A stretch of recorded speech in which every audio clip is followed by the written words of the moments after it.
नमस्कार दोस्तों, आज हम पढ़ रहे थे रियल एनालिसिस। इसके अंदर लास्ट टॉपिक हम पढ़ने वाले हैं। 2 क्लासेस या 3 क्लासेस के अंदर ये पूरा आपका कंप्लीट हो जाएगा और इस बुक में से लगभग 5 क्वेश्चन तो कन्फर्म आएंगे या कई बार 6 भी आ जाते हैं, तो 5 क्वेश्चन कन्फर्म आएंगे।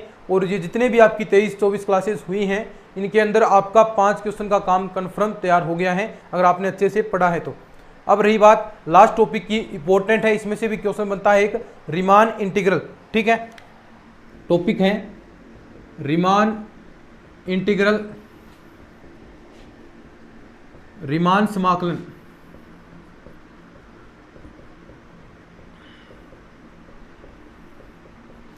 और समझने का प्रयास करेंगे कि वास्तव में रीमान इंटीग्रल होता क्या है। इसके नोट्स हैं वो टेलीग्राम चैनल पर आपको मिल जाएंगे, जाकर अभी आप डाउनलोड कर सकते हैं। क्लास वाइज मैं नोट्स डालता हूं, प्रत्येक बुक के नोट्स मैंने डाल रखे हैं, तो आराम से आप डाउनलोड कर सकते हैं। और इंपॉर्टेंट नोट्स हैं भी, क्वेश्चन जरूर उठेंगे, नोट्सों के अंदर से भी क्वेश्चन आएंगे, तो आप अच्छे से उनको तैयार कर लीजिएगा। अब हम बात करते हैं रीमान इंटीग्रल की। तो देखो, रीमान इंटीग्रल पढ़ने से पहले कुछ 1-2 डेफिनेशंस हैं जो आपको जान लेनी चाहिए। रीमान इंटीग्रल तक वो डेफिनेशन हमें पहुंचाएंगे कि वास्तव में रीमान इंटीग्रल होता क्या है। तो सबसे पहले आपकी डेफिनेशन आती है रीमान इंटीग्रल के अंदर, एक मिनट में, संवृत अंतराल का विभाजन। सुनिएगा ध्यान से, संवृत अंतराल का विभाजन, पार्टीशन ऑफ क्लोज्ड इंटरवल। संवृत अंतराल का विभाजन, नाम से स्पष्ट है, अंतराल आपके पास कौन सा होना चाहिए, क्लोज इंटरवल या फिर संवृत अंतराल। तो मान लेते हैं हमारे पास ये कोई आई बराबर आपका संवृत अंतराल है a, b। अब संवृत अंतराल और विवृत अंतराल तो आपको पता ही है क्या होता है, लगातार इस क्लास के अंदर जो ये बुक है इसके अंदर पढ़ाई हमने, ये है संवृत विवृत। तो ये तो आपको पता चल गया होगा कि संवृत क्या होता है। a, b यानी जिसके अंदर जो बाहरी हैं आपकी सीमा वाले वो भी शामिल हैं तो वो संवृत है, अगर शामिल नहीं होते हैं तो आप उसे विवृत कहोगे। ठीक है, इतनी सी डेफिनेशन थी।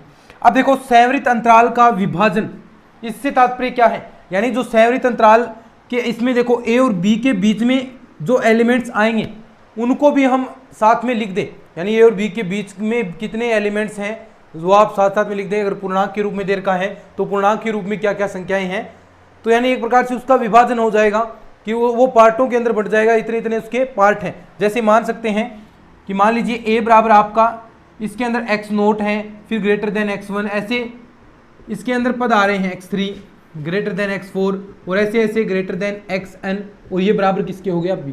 ये क्या है आपका संवृत अंतराल का विभाजन हो गया कि इसके अवयव लिखना, यानी इसके बीच में मध्य में कितने इसके एलिमेंट्स हैं वो साथ में इसमें लिख देना ही क्या होता है, ये आपका संवृत अंतराल का विभाजन। सिंपल है, कोई ज्यादा हार्ड वाली बात नहीं है, संवृत अंतराल का विभाजन। ठीक है,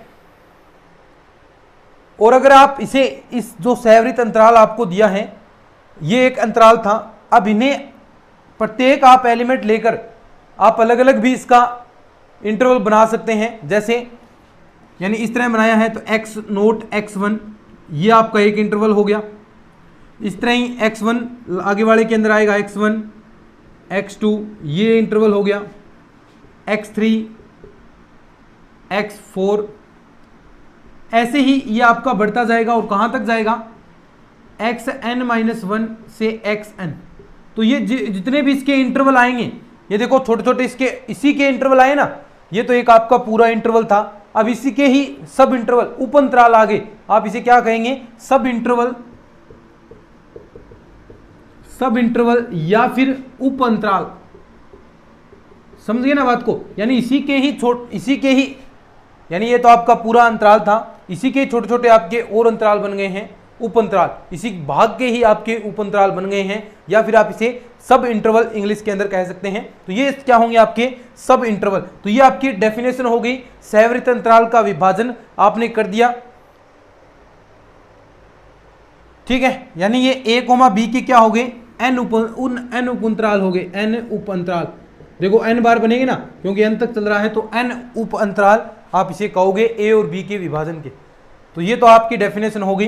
कोई लिखना चाहे तो वैसे कोई ज़्यादा लिखने की जरूरत नहीं है, आपको मैंने नोट्स दे रखे हैं, तो उसके अंदर प्रॉपर लैंग्वेज के अंदर मैंने डेफिनेशन वाइज चीज़ें आपको समझा रखी हैं। यहाँ तो हम देखो समझते हैं क्या है, लेकिन जो लैंग्वेज वाला काम है वो नोट्सों के अंदर होता है, तो नोट्स आप जरूर से डाउनलोड कर लिया करें। अब देखो एग्जाम्पल करते हैं, कुछ विभाजन करके देखते हैं कि कैसे आप उनका विभाजन कर पाओगे। ठीक है, लिख लो, कोई लिखना चाहता है, स्क्रीनशॉट लेना चाहता है तो। बाकी समझ में आ गया, कोई सिंपल सी बात है, कोई ज़्यादा हार्ड वाली बात है नहीं। ठीक है, अब देखो पहले विभाजन निकालेंगे, फिर उसका उप विभाजन भी हम करेंगे, उसके सब इंटरवल भी हम बनाने वाले हैं। मान लीजिए आपको दे रखा है कोई इंटरवल, देखो i बराबर आपको दे दिया a,5। ठीक है, ये आपको क्या दे दिया, संवृत अंतराल दे दिया। तो सबसे पहले इसका विभाजन हमें देखना पड़ेगा कि इसका विभाजन क्या आएगा।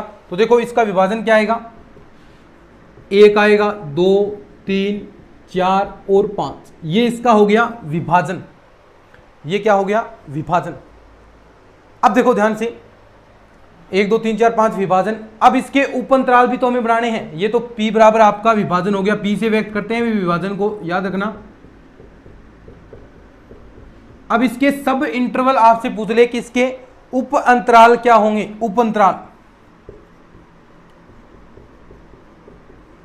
अंतराल क्या होंगे, देखो एक एक लेना है, 1 और 2 को ले लिया, 1 बन गया उप अंतराल।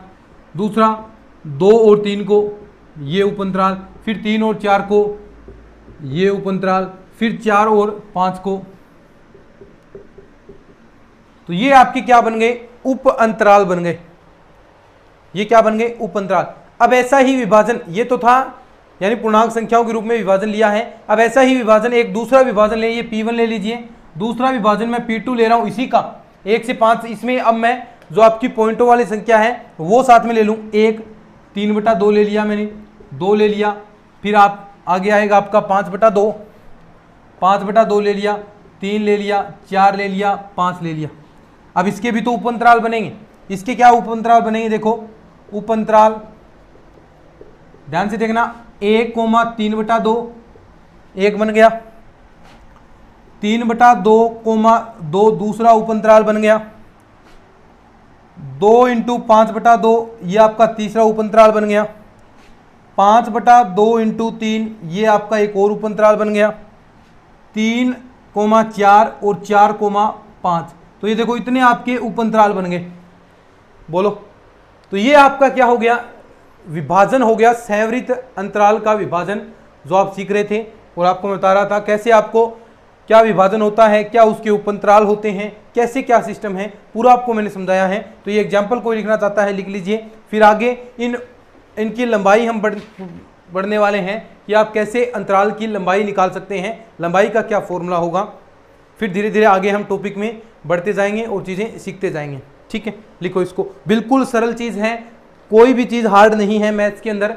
ये हमेशा ही आपको सोचकर चलना है, क्योंकि देखिए जैसी हमारी थिंक होगी उसी हिसाब से चीज़ें अपने आप हमारे लिए बनती जाएंगी। हार्ड सोचोगे तो हार्ड हो गया, सरल सोचोगे तो सरल हो गया। तो कोई भी मैथ में कुछ भी हार्ड नहीं है, बस समझने वाला होना चाहिए और समझाने वाला होना चाहिए। दोनों चीज़ें अगर आपके पास हैं तो आप निश्चित तौर पर चीज़ें सीख पाएंगे। ठीक है, लिख लो इसको, फिर आगे बढ़ते हैं।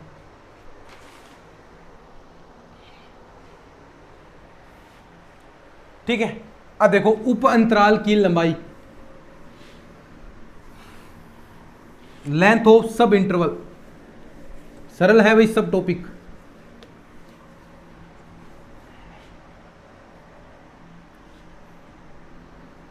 उप अंतराल की लंबाई बोले तो लेंथ ऑफ सब इंटरवल।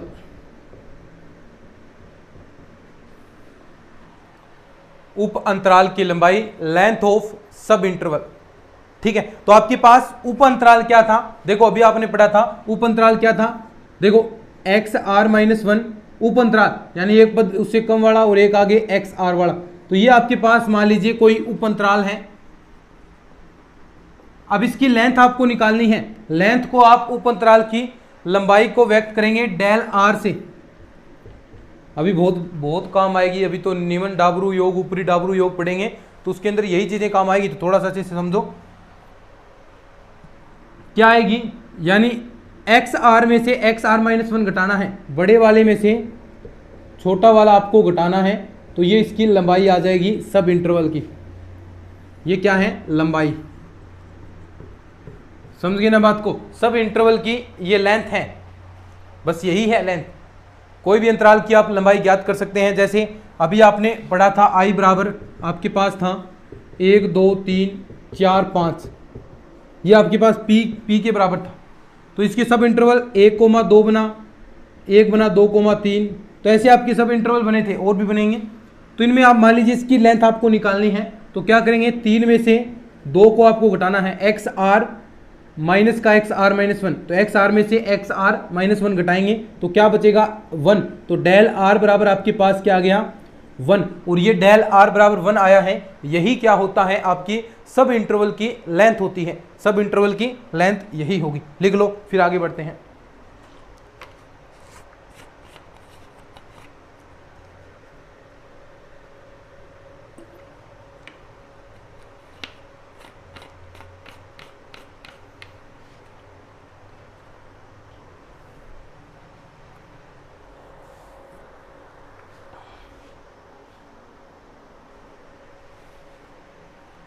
देखो डेफिनेशन अब आगे लिखते हैं।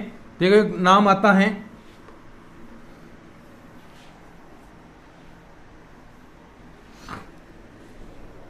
विभाजन का मानक या जाला भी। विभाजन इंग्लिश में भी लिखेंगे विभाजन का मानक, नाम से स्पष्ट है, देखो नाम से ही डेफिनेशन बनाया करो। नॉर्म विभाजक का मानक, नाम से ही थोड़ा थोड़ा आपको पता चल रहा है, यानी जो मैक्सिमम वैल्यू आएगी विभाजन के अंदर, विभाजन कर रहे हैं और उसमें सब इंटरवल कर रहे हैं, उसमें जो लेंथ सबसे बड़ी आएगी, लेंथ का मान सबसे बड़ा होगा, वही आपका क्या होगा, वही जो अंतराल है वो आपका नॉर्म कहलाएगा या फिर विभाजन का मानक कहलाएगा, वो लेंथ आपकी। यानी डेफिनेशन आप लिख सकते हैं कि किसी अंतराल ए कोमा बी के विभाजन क्या होगा, देखो x0 x1 coma x2 x3 और ऐसे ऐसे ये बढ़ता जाएगा। किसी अंतराल ए बी के विभाजन, और ये आपको विभाजन दे दिया, का मानक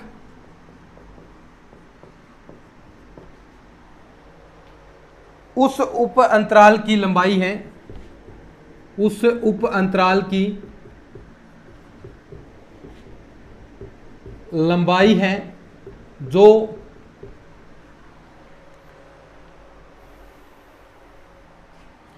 कि इस विभाजन में, जो आप विभाजन कर रहे हैं, जो कि इस विभाजन, जो आपने विभाजन किया है और उसके जो उप अंतराल बने हैं के उप अंतरालों में सबसे बड़ी हो, सबसे बड़ी है, यानी मैक्सिमम वैल्यू कह सकते हैं। यानी जो आपने अभी मैंने उप अंतराल की लंबाई निकालना सिखाया, और जिस भी उप अंतराल के अंदर जो लेंथ सबसे बड़ी आ रही है, क्योंकि विभाजन के अंदर आपने बहुत सारे उसके उप अंतराल बनाए, 3-4 उप अंतराल आपने पहले एग्जाम्पल के अंदर देखे, तो उनमें सबसे बड़ी लेंथ किसकी आएगी उप अंतराल की, वही आपका क्या हो जाएगा, वही विभाजन का मानक हो जाएगा। यही डेफिनेशन मैंने लिखी है कि किसी अंतराल a, b के विभाजन, ये ऐसा विभाजन होगा। अब इसके उप अंतराल बनेंगे कौन कौन से, देखो x0 x1 ये एक उप अंतराल बना, दूसरा भी ऐसा बनेगा x1 x2 ये आपका एक उप अंतराल बना। तो ऐसे बहुत सारे n उप अंतराल बनेंगे, और इन n उप अंतरालों में जो सबसे बड़ी इनकी लेंथ होगी क्या, x1 minus x0 x2 minus x1, जो लेंथ आएगी, जो सबसे बड़ा मान दे रही है, वही आपका विभाजन का मानक कहलाएगी, यानी जो लेंथ सबसे बड़ी है।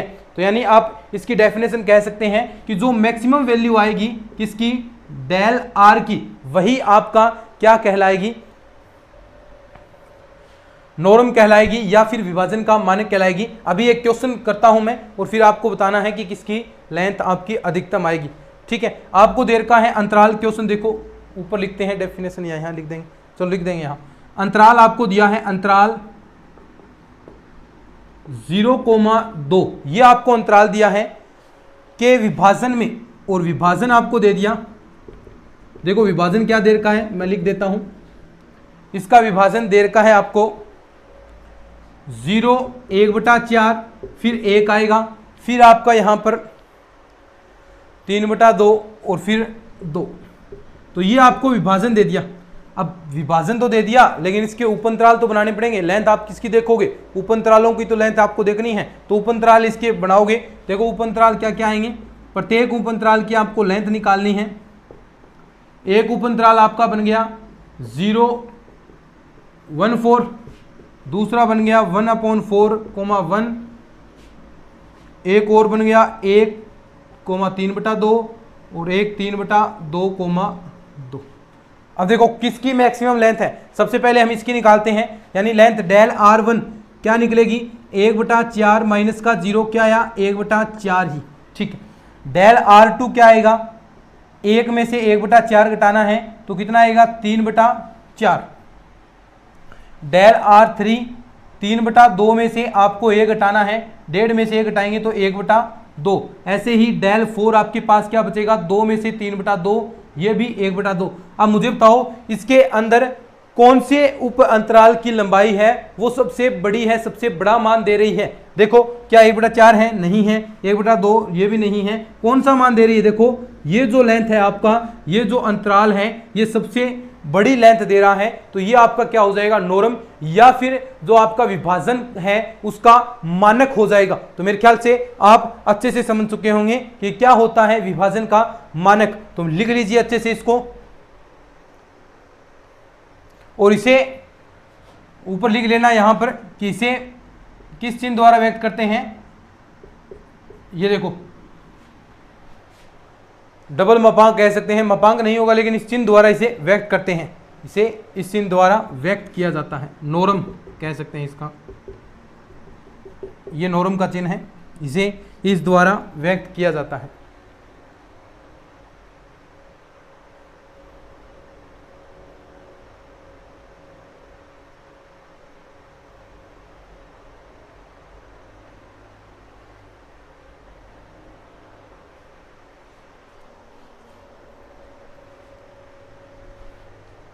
ठीक है, अब देखो ये कंप्लीट हो गया।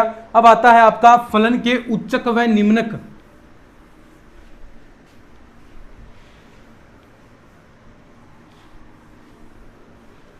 फलन के उच्चक व निम्नक।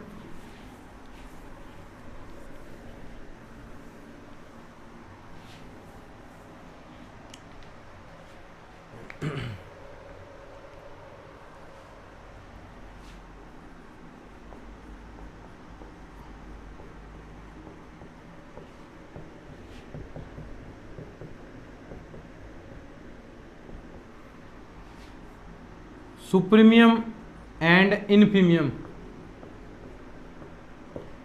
ठीक है, उच्चक व निम्नक। अब मान लीजिए आपके पास कोई भी उपअंतराल है, सुनिएगा ध्यान से, उपअंतराल है XR-1 और XR। अब इसमें फलन का मान उच्चक व निम्नक होगा किस आधार पर, मान लीजिए फलन का मान, देखिए इसके अंदर उच्चक व निम्नक कैसे निकलेंगे, यानी सबसे पहले अगर हम निम्नक की बात करें, निम्नक इसे स्मॉल m द्वारा आप व्यक्त करोगे और यहां पर आप R भी इसके अंदर लगा सकते हैं। तो निम्नक कौन सा होगा, यानी इस उप अंतराल के अंदर ऐसा बिंदु जिससे फलन का न्यूनतम मान आए। अभी मैं एग्जाम्पल से भी इसको स्पष्ट करूंगा, यानी उप अंतराल के अंदर ऐसा बिंदु, उप अंतराल के अंदर ऐसा बिंदु जिससे आपका जो फलन है इस उपअंतराल में न्यूनतम मान दे, उपअंतराल में फलन न्यूनतम मान दे, ऐसा पॉइंट। और फलन का उच्चक की अगर हम बात करें, उच्चक इसे कैपिटल M R द्वारा व्यक्त करेंगे। तो उपअंतराल के अंदर, अंतराल के अंदर फलन अधिकतम मान दे, फलन जो बड़ा मान या आप कह सकते हैं कि जो अधिकतम मान दे, फलन का अधिकतम मान, फलन जो मैक्सिमम मान देगा कहां तक जा सकता है वही आपका उच्चक है। और जो न्यूनतम मान देगा यानी फलन का न्यूनतम मान, कौन सा फलन का न्यूनतम मान आएगा तो वही आपका निम्नक हो जाएगा। और उच्चक कौन सा होगा, जो फलन का अधिकतम मान आपको प्रोवाइड करवाएगा वह फलन का उच्चक होगा। तो ये रहे आपके उच्चक व निम्नक, सिंपल है, क्वेश्चन से और भी अच्छे से समझ में आएगा। और एक बात याद रखना कि जो निम्नक होता है वो हमेशा छोटा होगा उच्चक से, या फिर किसी कंडीशन के अंदर बराबर हो सकता है, लेकिन इससे कभी भी उच्चक से निम्नक बड़ा नहीं हो सकता। यानी स्मॉल, नॉर्मल सी बात है, कॉमन सेंस वाली, ये हमेशा यही रहेगा। यानी निम्नक है वो उच्चक से छोटा या उसके बराबर हो सकता है, लेकिन कभी भी उच्चक से बड़ा निम्नक नहीं हो सकता। सीधी सी बात है, ठीक है। अब क्वेश्चन करते हैं।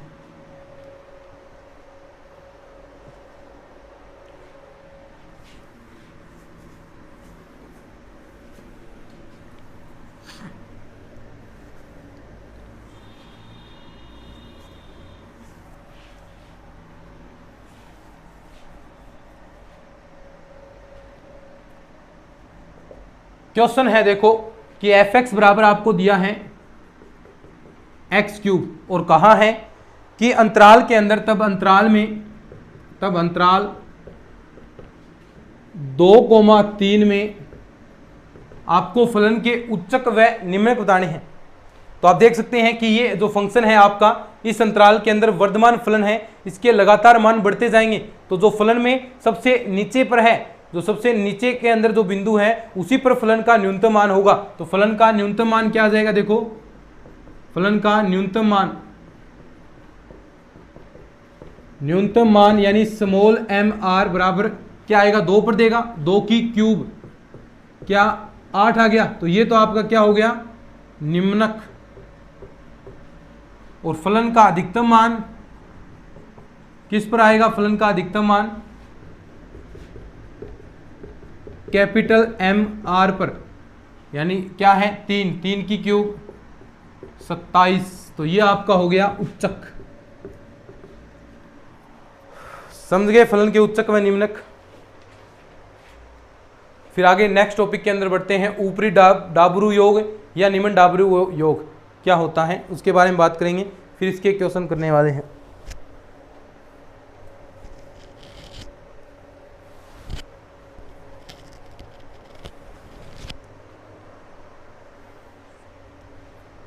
लिख लो इसको, फिर आगे बढ़ते हैं और क्वेश्चन करेंगे।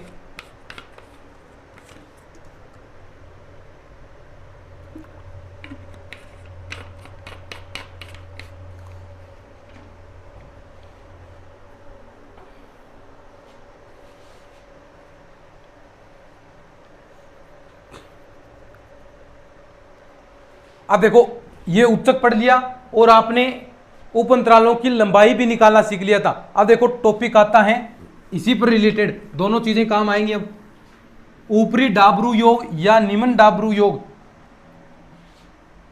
ऊपरी डाबरू योग, अपर डाबरोक्स, ठीक है, अपर डाबरोक्स सम कह दो या एडिशन कह दो, एक ही बात है। ऊपरी डाबरू योग और एक नीचे लिख लेते हैं निम्न डाबरू योग। समझते हैं निम्न डाबरू योग कैसे निकलेगा। देखो अपर डाबरू योग, तो देखो आपने निकाला था, आपके पास उप अंतराल भी आए थे और उनकी लेंथ भी आपने निकालना सीखा था और उच्चक भी आपने निकालना सीख लिया। तो ऊपरी डाबरू क्या होगा कि जो फंक्शन का उच्चक है, फंक्शन का जो उच्चक आया था, फलन का उच्चक है, उसकी उप अंतरालों की लंबाइयों के साथ गुणा, प्रत्येक उप अंतराल के लंबाइयों के साथ गुणा और उनका योग करना है। फिर यानी पहला इसके अंदर मान लीजिए 5 उप अंतराल बने हैं, किसी जो आपने कोई अंतराल है सहवृत अंतराल, उसके 5 उप अंतराल बने हैं, 5 लंबाई आई है, लेकिन फलन का उच्चक तो 1 होगा। तो प्रत्येक से गुणा करवाकर उनको जोड़ना है, वही आपका क्या होगा, ऊपरी डाबरू योग। और निम्न डाबरू योग यानी फलन के निम्नक के साथ, अब निम्नक के साथ गुणा करा के जोड़ना है, निम्नक के साथ गुणा करवा के जोड़ना है किसको, जो आपके सब इंटरवल आए हैं उनको जोड़ना है, तो आपको क्या प्राप्त होगा, नीमन डाबरू योग प्राप्त होगा। जैसे आप कह सकते हैं टोटल, एक एग्जैक्ट मैं डेफिनेशन आपको बताऊं कि जो आपके एग्जाम के अंदर यानी एक डेफिनेशन को व्यक्त करेगा, वो डेफिनेशन क्या होगी कि यानी एप्सिलॉन का अर्थ क्या हो गया, योग करना है, या आर ले सकते हैं या फिर आप एन बराबर ले सकते हैं, तो आर बराबर 1 से लेकर एन तक, ठीक है, यानी जितने भी उसके उप अंतराल बनेंगे सभी को व्यक्त कर दिया, पहले से लेकर एनवें उप अंतराल तक व्यक्त कर रहा है ये, ठीक है। तो इसका मतलब समझ गए बात को, यानी योग होगा और कितने का, पहले से लेकर एनवें उप अंतराल तक, और किन किन का कराना है, एम आर उच्चक का इंटू में एक्स आर माइनस 1, और ये आपका एक्स आर, या फिर आप इस उप अंतराल की लंबाई से, ये तो उप अंतराल हो गया, और इसको व्यक्त कैसे करेंगे, उप अंतराल की लंबाई को मैंने कहा ना किससे, एक्स आर माइनस का एक्स आर माइनस 1, ये उप अंतराल की लंबाई होगी, प्रत्येक उप अंतराल की लंबाई। अब देखो आर बराबर 1 रखेंगे तो यहां पर पहला उप अंतराल आ गया, आर बराबर 2 रखोगे तो यहां पर दूसरा उप अंतराल आ गया, लेकिन जो फलन का उच्चक है वो वही रहेगा, यानी उस उप अंतराल के अंदर उच्चक सॉरी वही नहीं रहेगा, यानी उस अब इस उप अंतराल के अंदर अलग अलग उच्चक आपको चेक करने हैं, इस उप अंतराल के अंदर क्या उच्चक रहेगा, यानी r बराबर 1 रखेंगे तो पहले उप अंतराल के अंदर उच्चक अलग आएगा, दूसरे उप अंतराल के अंदर उच्चक अलग आएगा, क्योंकि हमने उच्चक पढ़े हैं उप अंतरालों के अंदर उच्चक पढ़े हैं, यानी मैंने बताया था कि किसी भी अंतराल का उच्चक कौन सा होगा, यानी जिस पर एक तो अधिकतम वैल्यू देता है, अधिकतम मान देता है, वह तो आपका उस उप अंतराल के अंदर उच्चक होगा, फंक्शन अधिकतम मान दे रहा है तो ये आपका उच्चक होगा। प्रत्येक उप अंतराल का आपको निकालना है, क्वेश्चन अभी मैं करके दिखाऊंगा आपको, फिर पता चल जाएगा, आपको चिंता करने की जरूरत नहीं है। ऐसा ही नीमन डाबरू योग में r बराबर 1 से लेकर n और small r X R minus का एक्स आर माइनस का 1, ये आपका हो गया नीमन डाबरू योग।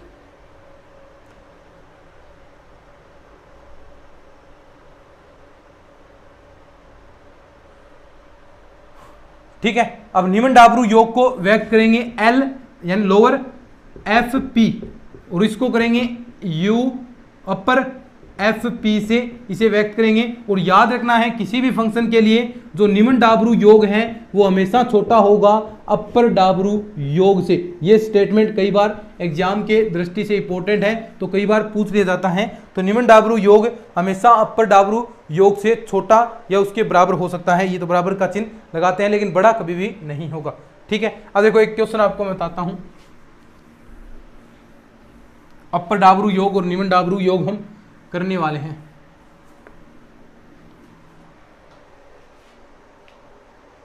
ठीक है, आपको क्वेश्चन दिया है एफ एक्स बराबर एक्स स्क्वायर, ठीक है, और अंतराल दिया है x बिलोंग टू 1,3, ठीक है, अलग अलग निकालने हैं उपअंतराल के अंदर। और p बराबर आपको इसका विभाजन दे दिया 1, फिर उसके बाद 3/2, फिर 2, फिर आपको दिया है 3।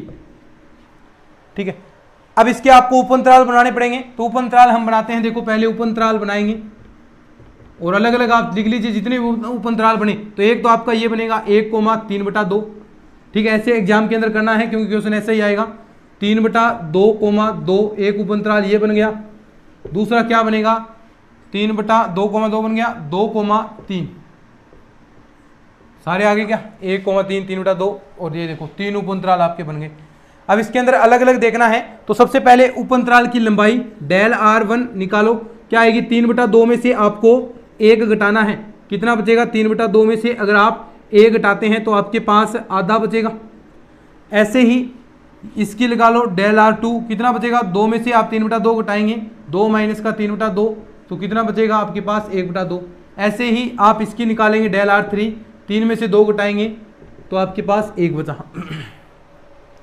अब निकालना है उच्चक mr, और उच्चक क्या होगा कि इस अंतराल के अंदर जो मैक्सिमम वैल्यू आपको देगा वही आपका उच्चक होगा। तो इस अंतराल के अंदर देखो मैक्सिमम वैल्यू कौन देगा, वर्तमान है 3/2 और वैल्यू क्या आएगी, देखो 3/2 का स्क्वायर करेंगे तो 9/4 इसका उच्चक आ जाएगा। निम्नक क्या आएगा स्मॉल mr, निम्नक देखो जो निम्न वैल्यू देगा 1 ये देगा और 1 की स्क्वायर करेंगे तो 1, तो ये आपके पास निम्नक। ऐसे इसके अंदर उच्चक निकालें mr2, ये r1 ये r1, यानी उच्चक कौन सा देगा 2, 2 का स्क्वायर करेंगे 4, निम्नक कौन देगा 3/2 यानी 9/4। ऐसे ही mr3 उच्चक देगा, उच्चक कौन देगा 3, 3 का स्क्वायर 9 और MR3 स्मॉल और ये 2 है, ये आपका निम्नक देगा 4। ये तो आपके आ गए उच्चक, निम्नक और लेंथ। अब निम्न डाबरू योग और अप डाबरू योग निकालना है तो क्या करना पड़ेगा, देखो प्रत्येक जो उपअंतराल और उसके निम्नक की आपको गुणा करा के जोड़ना है। तो यानी सबसे पहले हम LFP निकाल रहे हैं, निम्न डाबरू योग हम निकाल रहे हैं। तो क्या आएगा, देखो प्रत्येक, देखो MR1 निम्नक, हम निम्नक निकाले हैं लो वाला, तो MR1 इसके साथ गुणा, तो क्या आएगा 1 × 1/2 प्लस का, दूसरे के अंदर 9/4 की इसके साथ गुणा, 9/4 × 1/2 प्लस का, 4 की 1 के साथ गुणा, 4 × 1, देखो क्या आएगा 4, और यहां आपके पास देखो सारे जोड़ लो, 1/2 प्लस का 9 आपके पास 8 आ गया, प्लस का 4। ठीक है, अब जोड़ दो इसको, जो भी रिजल्ट आ रहा है वो आपका आंसर हो जाएगा। मान लो यहां पर आपके पास 8 एलसीएम आ गया, तो 4 प्लस का 9 प्लस का 2 अपॉन में 8, 9 और 4 13 और 2 15/8 आपके पास ये योग आ गया। 8 ही आएगा एलसीएम, 2 2 4, 4 इधर आ गया, 1 यहाँ पर आ गया, 9 और ये 2 4, सॉरी यहाँ पर तो 1 है, ये 8 से गुणा होगा, 8 चौके 32। ठीक है, 32 और 4 36, 36 और 6 42 और 3 45 आपके पास आएगा। ठीक है, 45/8 आएगा।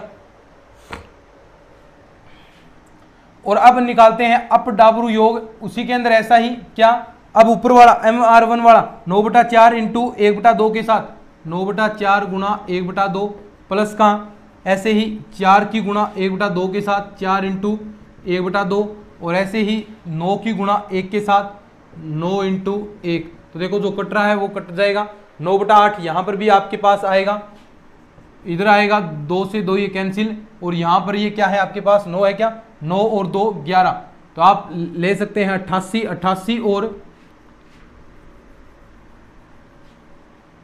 ये हो गया 97/8। तो ये आपका उच्चक आ गया और वो आपका निम्नक आ गया।